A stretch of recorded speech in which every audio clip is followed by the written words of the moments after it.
राधे राधे। तो कैसे हैं आप सभी? उम्मीद करती हूँ बहुत अच्छे होंगे, स्वस्थ होंगे और मस्त होंगे। तो अब मुझे ये बताइए पहले तो कि भाई आप लोगों में से कौन है ऐसा कि जिसके अंदर सुसाइडल थॉट आ रहे हैं? क्योंकि अब देखो, मुझे नहीं पता है, लेकिन आज सुबह से मुझे एक ही गाइडेंस मिल रही है कि भाई सुसाइड के ऊपर वीडियो बनाओ।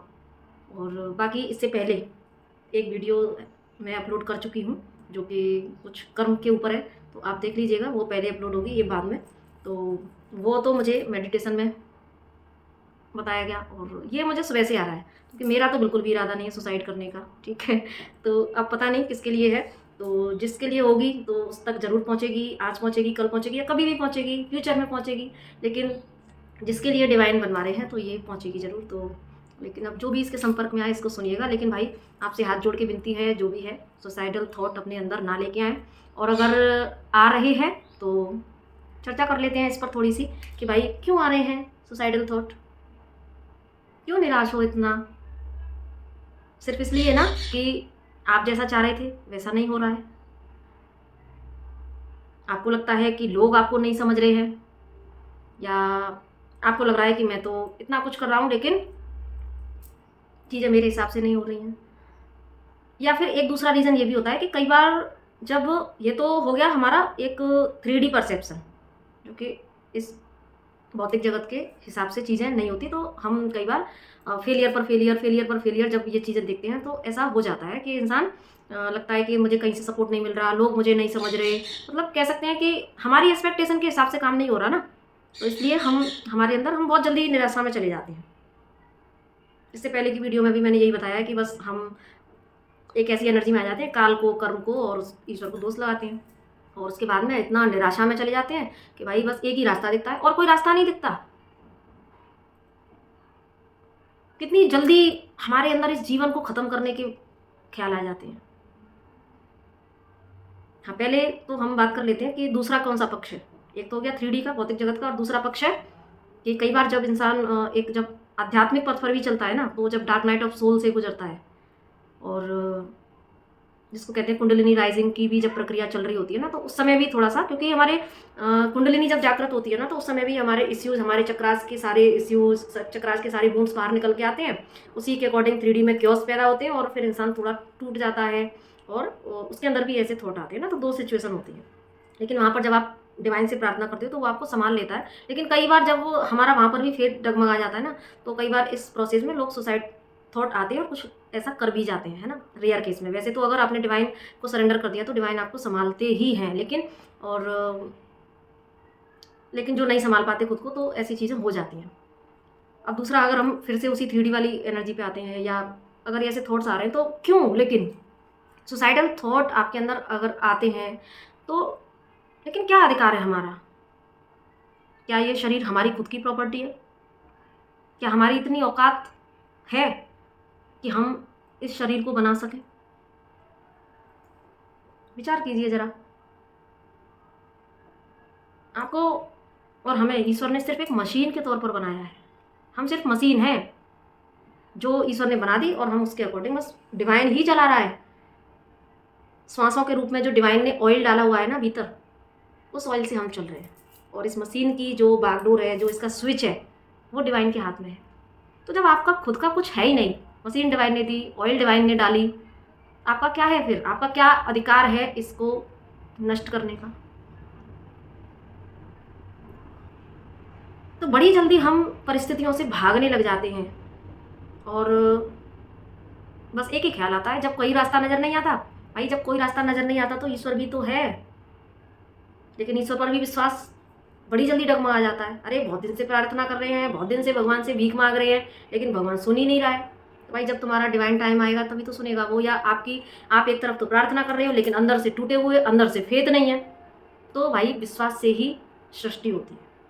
जैसी दृष्टि वैसी सृष्टि, और जितना आपका गहरा विश्वास होगा उतना ही गहरे, उतना ही फास्ट डिवाइन के आपकी तरफ एफर्ट होते हैं, उनकी कृपा होती है।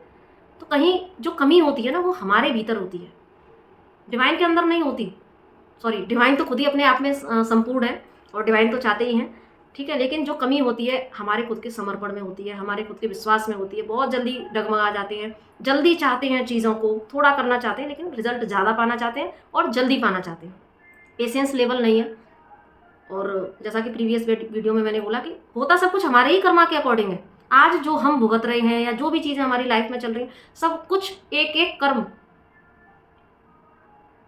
का रिजल्ट हम खुद अपने कर्मा के अकॉर्डिंग ही तो पा रहे हैं। लेकिन फिर भी दोष देना है बस हमको, है ना। और बस एक ही सॉल्यूशन होता है, भाग जाते हैं। जैसे कि ये शरीर हमने बनाया है भाई, हमारी इतनी औकात नहीं है। और एक चीज़ और है इसमें, मैं ये भी बोलूँगी कि शायद आज मैं आपको लेक्चर दे रही हूँ लेकिन इन सारी चीज़ों से मैं गुजरी हूँ, ठीक है। तो यहाँ लेक्चर इन द सेंस, यहाँ पर लेक्चर का मतलब यही है कि मुझे ऐसा लगा अभी जैसे मैंने ये सारी चीज़ें बोली ना, तो मुझे ऐसा लगा कि जैसे ये चीज़ें मैं खुद को बोल रही हूँ कि आखिर मेरे अंदर भी, क्योंकि देखो जब मेरी भी स्पिरिचुअल अवेकनिंग चल रही थी और अभी भी है, अवेकनिंग तो हमारी चलती रहती है। प्रोसेस तो एक बार स्टार्ट हो गया तो हम एनलाइटमेंट जब तक कंप्लीट नहीं हो जाता तो वो प्रोसेस चलती रहती है।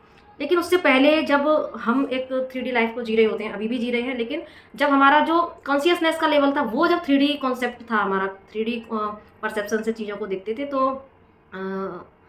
लाइफ की जो भी स्ट्रगल रही है, जो भी परेशानियां रही हैं, और ये तो बिल्कुल तय है कि जो अध्यात्म के रास्ते पर जिनकी स्पिरिचुअल अवेकनिंग हो रही होती है, तो कहीं ना कहीं वो अपनी एनलाइटमेंट के कह सकते हैं या अपने लास्ट के बर्थ्स में जाते हैं। तब एक साथ कर्मा मतलब उनको हील करने के लिए बहुत सारी होते हैं, बहुत सारे कार्मिक बैगेज होते हैं उनके ऊपर, ये कह सकते हैं। आप इतना समझ सकते हैं कि तभी तो कहते हैं ना कि एक साधक के जीवन में भी इतने ज़्यादा कष्ट होते हैं कि वो कहीं ना कहीं क्योंकि उनको खाली होना होता है और इतने सारे ज़्यादा कर्माज होते हैं। इनफैक्ट मेरी कुंडली में तो कार्मिक नंबर भी है।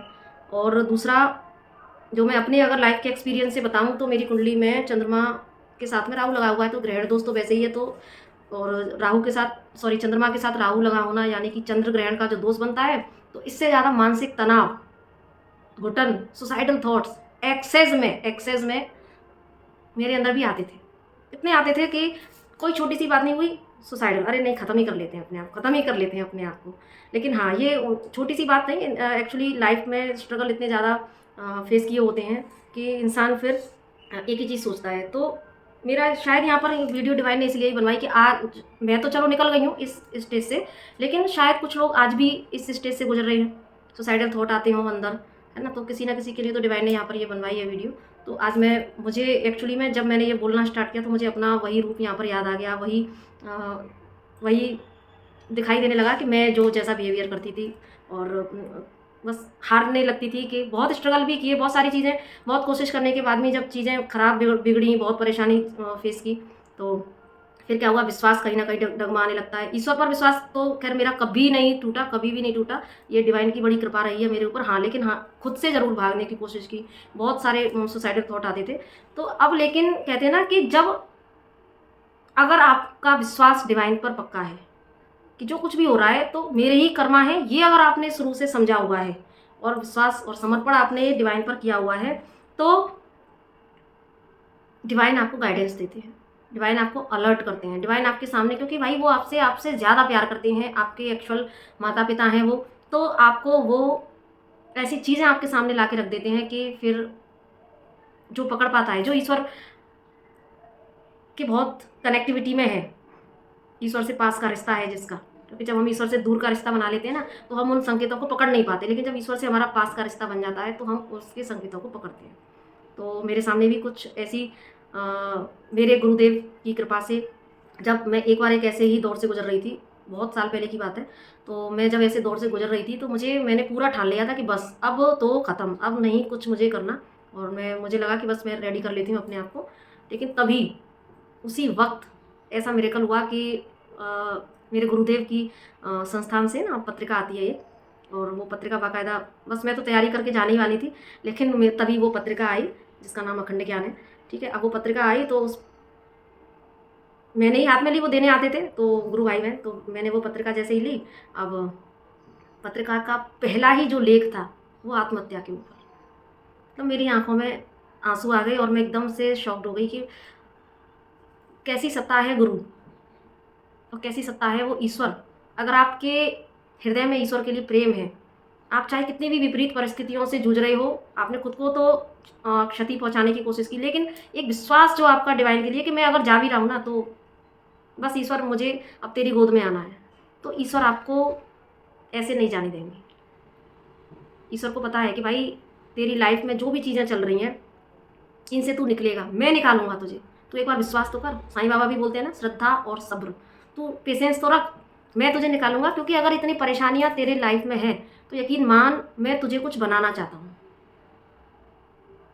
देखो, मुझे पता नहीं क्यों बार बार यहाँ पर न्यूमेरिकल चीज़ें भी याद आ जाती हैं कि कहते हैं ना, जिसके बर्थ चार्ट में जितने नंबर मिसिंग होते हैं, जितने प्लैनेट्स के जो नंबर होते हैं वो मिसिंग होते हैं, तो उनका जीवन और लोगों से थोड़ा अलग होता है। हमें लगता है कि जिनके बर्थ चार्ट में सारे प्लैनेट्स हैं तो वो उसकी ज़िंदगी कैसी है, उसकी ज़िंदगी सामान्य है, सब कुछ है, सारे प्लैनेट्स है, सब कुछ मिलेगा, चला जाएगा।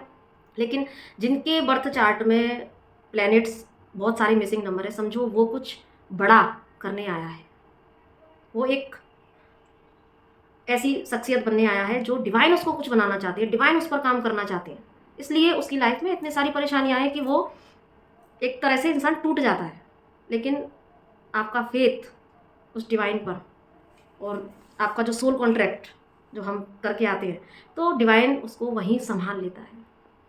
वो एक घटना मैं आज तक नहीं भूली, क्योंकि उसने मेरे ऐसा जीवन चेंज किया कि बिल्कुल सब कुछ तैयारी करने के बाद उसी मोमेंट पर मेरे सामने ऐसी, जो उस आर्टिकल में ऐसी चीज़ें आई, और उसका मैं आपको बताऊंगी कि क्या उसमें ऐसी चीज़ थी कि उसने मेरी एकदम से आंखें खोल दी। वो बड़ा सुंदर सा लेख था, इसमें कि उन्होंने गुरुदेव ने अपनी वाणी में बताया था कि देखो, पहली बात तो ये जो शरीर है, इस पर हमारा कोई अधिकार नहीं है, क्योंकि हम माता पिता के प्रति सम्मान पूर्ण रहते हैं, क्योंकि उन्होंने हमें जन्म दिया, लेकिन वो भी सिर्फ एक निमित्त मात्र है। हमारे जो असली जन्मदाता हैं वो परमपिता हैं, ठीक है। तो और हम अपने जेनेटिक माता पिता के जरिए से इस संसार में आते हैं, तो उनको भी हमारा नमन है, और हमें उनके प्रति हमेशा श्रद्धा से भरा रहना चाहिए, उनके प्रति अपने अच्छे कर्तव्य निभाने चाहिए। अब लेकिन बात क्या थी कि पहली बात तो इस शरीर पर हमारा कोई अधिकार नहीं है। शरीर उस ईश्वर ने दिया है, उसका ये एक कृति है। तो यहाँ पर हम कहीं ना कहीं ईश्वर का दिया हुआ ही एक रोल निभा रहे हैं। ईश्वर ने हमको बनाया है, तो हमारा यहाँ पर हस्तक्षेप करने का कोई अधिकार नहीं है। ईश्वर की कृति से छेड़छाड़ करने का हमारा कोई अधिकार नहीं है, क्योंकि आप उसकी बनाई हुई चीज़ को खराब करोगे। अगर मान लो आप किसी की चीज़ कोई खराब करोगे तो आपको आके डंडे लगाएगा, है ना। ऐसे ही होता है ना, अगर आपने किसी की चीज़ कोई खराब कर दी तो लड़ने आ जाएगा, भाई तूने मेरा नुकसान कर दिया। तो भाई आप ईश्वर की चीज़ का कैसे क्षति पहुंचा सकते हैं? कोई अधिकार नहीं है। दूसरा, शास्त्रों में साफ लिखा हुआ है कि आत्महत्या से बड़ा कोई अपराध नहीं है। आत्महत्या, एक तरफ हम सेल्फ लव की बात करते हैं, अपने आप से प्यार करो, अपने आप से प्यार करो, लेकिन दूसरा हम आत्महत्या जैसा विचार भी अगर मन में लाते हैं ना, तो वो बहुत बड़ा अपराध होता है। उस अपराध की क्षतिपूर्ति नहीं हो सकती। और आत्महत्या के बाद में जो घटनाएं घटती हैं, एक जो प्रेत की योनि मिलती है, क्योंकि उससे पहले मुझे नहीं पता था कि ऐसा कुछ होता है, क्योंकि उस समय एज भी बहुत कम थी और मुझे ऐसा पता भी नहीं था कि ऐसा कुछ होता है। लेकिन जब मैंने वो लेख पढ़ा तो मैं एकदम से शेयर गई, करे बाप रे, मैं तो कितना कुछ बड़ा करने से बच गई, इतना बड़ा अपराध करने से मैं बच गई। क्योंकि उसमें जो महाराज जी हैं, उन्होंने जो ज्ञान दृष्टि दी वो ये कि देखो, जब हमारी जो एक एक्चुअल एज है और वो जो जितनी डिवाइन ने दी है, उसको पूरी किए बिना जब हम इस शरीर को ख़त्म करते हैं, पहली बात तो हमारा अधिकार नहीं है। दूसरी बात, हम यहाँ पर ईश्वर के नियम का उल्लंघन करते हैं, अपराध करते हैं, अपने प्रति भी अपराध करते हैं। सबसे पहला अपराध तो अपने प्रति करते हैं, फिर एक तरह से ईश्वर के बनाए कानून को तोड़ते हैं, तो उसके भी हम दोषी बन जाते हैं। और तीसरा, जब प्रेत योनि में चले जाते हैं, तो एक तो आपको जितनी एक्चुअल एज मिली है उतनी एक्चुअल एज तक आप भटकोगे, लेकिन शरीर नहीं होगा, प्रेत योनि होगी, आपका प्रेत होगा। तो क्योंकि ईश्वर ने तो आपको उतनी ही एज दी है, लेकिन जब शरीर नहीं होगा तो भाई फिर भी, क्योंकि आपकी एज है, तो आपको अपने उसी नियत समय पर भूख भी लगेगी, प्यास भी लगेगी, और अभी आप अवेकन तो हुए नहीं थे, तो आपके अंदर सेक्सुअलिटी की भी इच्छा जागृत होगी। तभी तो आपने देखा है ना, सुना है कि वो फलाना व्यक्ति उसके ऊपर आ गया, अरे वो उसकी आत्मा उसके ऊपर आ गई, है ना। जिन प्रेत पता नहीं क्या क्या हम सुनते हैं, और हमने कई बार ऐसे केसेस भी सुने हैं कि प्रेत आकर किसी लड़की पर आ गया, उसके साथ संबंध बनाए, जिन्न आ गया उसके साथ सेक्सुअल रिलेशन बनाए, तो ऐसी चीज़ें हम सुनते हैं, यानी कि इनका अस्तित्व है, हम इससे इनकार नहीं कर सकते, अस्तित्व भी है और ऐसी चीज़ें होती हैं। क्यों? क्योंकि जब तक आपकी वो एज कंप्लीट नहीं होगी तब तक आपको वो सारी चीज़ों का एहसास होगा, भूख प्यास सेक्सुअलिटी सब कुछ एहसास होगा। फिर सबसे बड़ा जो एहसास होता है कि इन सारी चीज़ों को ना कर पाने का जो पेन होता है वो असहनीय होता है। कैसे खाना खाएंगे, कैसे पानी पिएंगे, कैसे अपनी ये जो इच्छाएं हैं उनकी पूर्ति करेंगे, क्योंकि शरीर चाहिए, शरीर तो माध्यम है, शरीर चाहिए, नहीं मिलता तो फिर जब प्रेत बन जाते हैं उसके बाद में प्रेत बन के तो कहते हैं ना और शक्तिशाली बन जाते हैं, तो आप अपने पीछे भी जो छोड़ के आए हैं ना उन सबको भी फिर देख पाता है एक प्रेत कि भाई मेरे बिन तो 4 दिन तो लोग रोए मेरे परिवारीजन, उसके बाद में बस सब मस्त हो गए, पत्नी ने दूसरा पति कर लिया, पति की तुरंत शादी हो गई, ठीक है, और बच्चे भी भूल गए, सब भूल गए, 4 दिन तो रोए, फिर कोई नहीं, सब भूल जाते हैं, है ना। तो फिर एक और असहनीय पेन, और जो एक वो मेमोरी जो क्रिएट की, क्योंकि अपने आप में जब इंसान अपने आप को ख़त्म करता है तो उस समय जो पेन होता है, क्योंकि वो स्वाभाविक मौत नहीं होती तो उसमें कितना कष्ट होता होगा, तो वो जो एक पेन जब आप कि ये प्रेत योनि ख़त्म होगी ना, जितना जन्म जो आपकी एज है वो ख़त्म करके जब आपकी एक तो यहाँ पर कर्मा बनेंगे तो हो सकता है कि आपको उतने के बाद में और भी कर्म और भी ज़्यादा प्रेत योनि भुगतनी पड़े, जहाँ तो आप 90 साल के होके खत्म होते, लेकिन जब प्रेत योनि मिल गई तो इसका भी कर्मा भुगतना हो सकता है, सजा के रूप में और ज़्यादा बढ़ा दे भगवान प्रेत योनि, और नहीं बढ़ाएगा तो कम से कम 90 तो आपको पूरा उतना साल तो भटकना पड़ेगा। अगर मान लो आपने 40 साल में कर ली तो 50 साल तो आपको प्रेत योनि में भटकना है।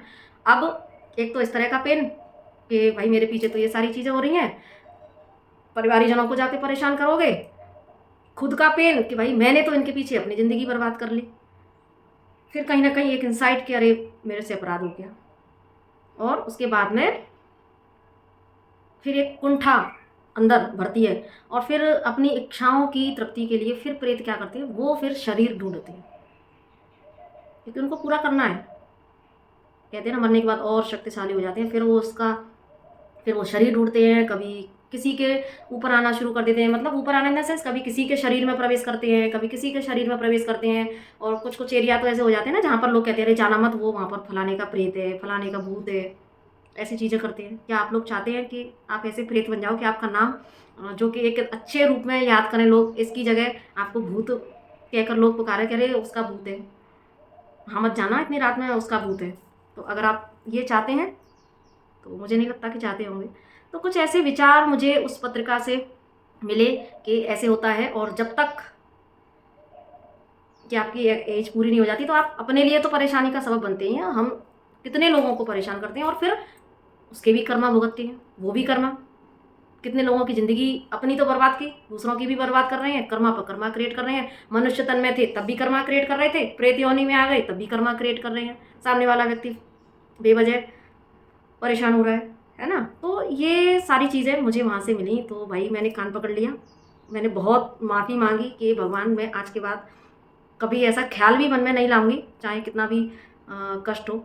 हाँ, लेकिन यह है कि अभी जब जो प्लानिटरी पोजीशंस थी, कर्मा थे, बहुत सारी चीज़ें थी, तो ऐसे ख्याल बीच बीच में कभी कभी आए, थोड़ा सा हावी हुए, लेकिन तुरंत ही वो आर्टिकल याद कर लेती थी, तुरंत ही भगवान की शरण में बैठ जाना और फिर बस अपनी ध्यान साधना में मग्न हो जाना।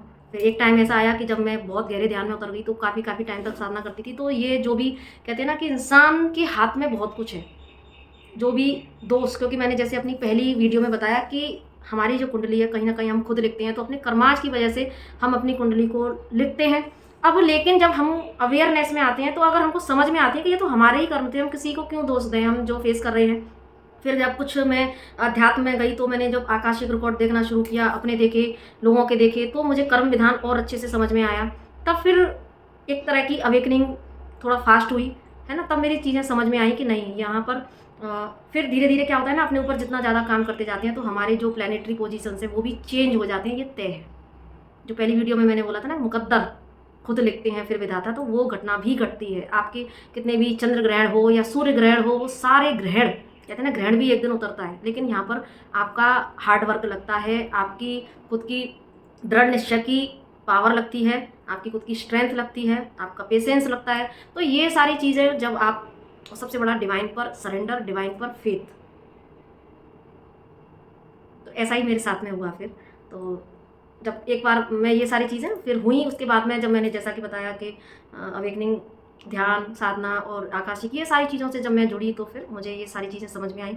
तो उस समय जो घटना घटी, जो एक चमत्कार मेरी लाइफ में हुआ, तो यानी कि डिवाइन की नज़र पहले से ही थी मेरे ऊपर, है ना। मेरे ऊपर, सबके ऊपर होती है। और जो डिवाइन से प्यार करते हैं, डिवाइन उनको अपनी गोद में, आपने जो वो सुनी होगी ना कि पहले तो पैदल चल रहा था बंदा, साथ में भगवान चल रहे थे, लेकिन एक टाइम आया तो उसको अपने कदम दिखाई दिए, दूसरे 4 चरण दिखते थे ना, तो वो समझ जाता था कि चलो भगवान मेरे साथ में है, और बड़ा खुश होता था कि भगवान मेरे साथ में। लेकिन एक समय ऐसा आया जहाँ पर उसको सिर्फ 2 कदम दिखाई दिए, तो उसके अंदर डाउट आ गया और उसने बोला कि वो शिकायतें शुरू कर दी कि अरे तुमने भी मेरा साथ छोड़ दिया, मैं तो वैसे खुद ही परेशान हूँ, आपने भी मेरा साथ छोड़ दिया, शिकायत है, कितनी जल्दी हम शुरू कर देते हैं।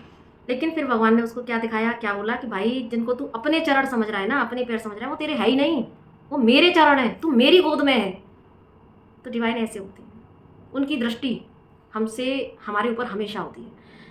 आपसे ज़्यादा पेन उनको होता है। और यकीन मानिए कि जिसका जीवन जितना संघर्ष से भरा होगा, जितने उसके प्लैनेट्स उसकी कुंडली में नहीं होंगे ना, उतना ही महान बनने वो व्यक्ति आया होता है, उतना ही कुछ बड़ा करके वो जाता है। इसीलिए उस समय का इंतज़ार करें पेशेंस के साथ में। और सबसे बड़ा ऐसे समय में जो सबसे ज़्यादा काम करता है वो होता है हमारा भीतर का विश्वास ईश्वर के प्रति। और सिर्फ एक ये मान लेना कि भाई मैं की भावना हटा देना। हमें क्यों हम सुसाइड जैसे इतने बड़े अपराध की तरफ जाते हैं, क्योंकि हम अपने शरीर से अटैच हैं। भाई मेरा शरीर है, इस भावना से जब हम अटैच होते हैं ना, तो हम सुसाइड की तरफ बढ़ते हैं। जिस दिन हमको ये इंसाइट आ जाएगी ये मेरा कुछ नहीं है, मैं हूँ ही नहीं, मैं भाव जब भीतर से मिट जाएगा, तब आपको समझ में आएगा कि ये मेरा शरीर तो भाई ईश्वर का दिया हुआ उपहार है, और इसकी देखरेख करने की जिम्मेदारी दी है मुझे ईश्वर ने। क्योंकि अगर कोई मान लो, जब देखो हम छोटा सा लड्डू गोपाल जी का ही उदाहरण ले लेते हैं कि हम जब जाते हैं तो कहीं जाना होता है, तो कुछ लोग जो नहीं साथ ले जा पाते तो अपने अड़ोसी पड़ोसी को दे जाते हैं कि इनकी देखभाल करना, या कोई भी कीमती चीज़ हो या हमारा पेट हो, हम क्या करते हैं उसकी देखभाल के लिए पड़ोसी को दे जाते हैं कि भैया इनका थोड़ा सा ध्यान रखना, ठीक है। तो उसी तरीके से हमें अपने शरीर को देखना है, साक्षी भाव में आके शरीर को देखना है कि ये जो तुम्हारा शरीर है तुम्हारा नहीं है, ये सिर्फ ईश्वर का दिया हुआ उपहार है, और इस उपहार की सुरक्षा तुम्हें करनी है, क्योंकि उसने बड़े प्यार से दिया है। कोई हमें जब गिफ्ट देता है प्यार से, हमारा डियर एंड नियर होते हैं, हमें गिफ्ट देते हैं, हम कितना खुश होते हैं। तो उसी तरीके से अपने शरीर को देखकर हमें कितनी हम खुश होते हैं, अरे हमें इतना सुंदर रूप दिया भगवान ने, है ना। लेकिन जरा सी तकलीफ आई, हम इसी को ख़त्म करने की सोच लेते हैं, तो हम कितना बड़ा अपराध करने जा रहे होते हैं। तो भाई इस शरीर को केवल उपहार समझें ईश्वर का, और इसकी सुरक्षा की जिम्मेदारी आपकी है, क्योंकि इस शरीर के भीतर जो आत्मा ईश्वर ने भेजी है ना, वो एक बड़ा पर्पज़ लेके आती है। हर व्यक्ति के एक लाइफ पर्पज़, एक सोल पर्पज़, दोनों पर्पज़ होते हैं। तो बड़ा पर्पज़ वो लेके आई होती है धरती पर, और उस पर्पज़ को करे बिना अगर आप इस शरीर को ख़त्म करते हैं, तो पहली बात तो जो जितनी देर से मैं ये जो चीज़ें बोल रही थी, हम इतने सारे अपराध के भागी बनते हैं जिनका कि कोई तोड़ नहीं है बिल्कुल भी। मतलब आपकी जो आत्मा है ना, वो गर्त में गिरती ही जाएगी, गिरती ही जाएगी। बहुत काम लगेगा फिर आगे किसी बर्थ में जाकर इसको उठाने में। और जब काम करना पड़ता है तो हम बड़ी जल्दी घबरा जाते हैं, ईश्वर को दोष देते हैं। तो वो काम इतना ना करना पड़े, कम काम में काम चल जाए। इसीलिए इस ईश्वर के दिए हुए उपहार का सम्मान करें, इसकी सुरक्षा करें, और इस शरीर को जो ईश्वर ने रामायण में लिखा है ना कि तुलसीदास जी ने कि साधन धाम मोक्ष का द्वारा पाइए जे परलोक से धारा, कि ये जो शरीर है ना वो ईश्वर ने मोक्ष को पाने के लिए एक साधन बना के दिया है। तो ये एक साधन है, ये एक नाव है जिस पर चलकर आप ईश्वर तक पहुंच सकते हो, इस आत्मा को उस परमात्मा तक पहुंचा सकते हो। तो आप एक डिवाइन के मैसेंजर हो, आप एक दूत हो, भगवान के सेनानी हो, कि भाई आपको अपनी इस आत्मा को सुरक्षित इस शरीर के माध्यम से उस परमात्मा तक पहुंचाना है। ठीक है, ठीक है। तो बस मुझे लग रहा है कि सारे पॉइंट कवर हो गए हैं, जो कुछ भी आया डिवाइन, जो कुछ भी मैं बोलती गई हूँ। तो बस लास्ट में इतना ही बोलूँगी कि मेरी, पता नहीं मैंने क्या बोला क्या नहीं बोला, लेकिन अगर मेरे किसी भी शब्द से किसी को कोई भी मन दुखा हो तो भाई मुझे प्लीज़ माफ़ कर देना। मेरे शब्द मेरे अपने नहीं हैं, क्योंकि मैं सिर्फ डिवाइन की मैसेंजर हूँ, और वो जो बुलवाते हैं तो मैं बोल देती हूँ, और बिल्कुल बिंदास बोलती हूँ, बेधड़क बोलती हूँ, और बिल्कुल अपनी फैमिली से बात कर रही हूँ ऐसे बोलती हूँ। तो अपनी इस सेविका को कह सकते हैं ऐसे एज इट एक्सेप्ट कीजिएगा, और पसंद आए तो लाइक, सब्सक्राइब और शेयर ज़रूर से कीजिएगा, ताकि ये जो वीडियो है बहुत इंपॉर्टेंट है, लोगों तक ज़रूर पहुँचे। और लोग फिर कोई भी इस स्टेज तक ना आए और 10 बार सोचे कि मैं क्या करने जा रहा हूँ। तो इसको ज़्यादा से ज़्यादा आप शेयर कीजिएगा। तो इसी के साथ नमस्ते, राधे राधे।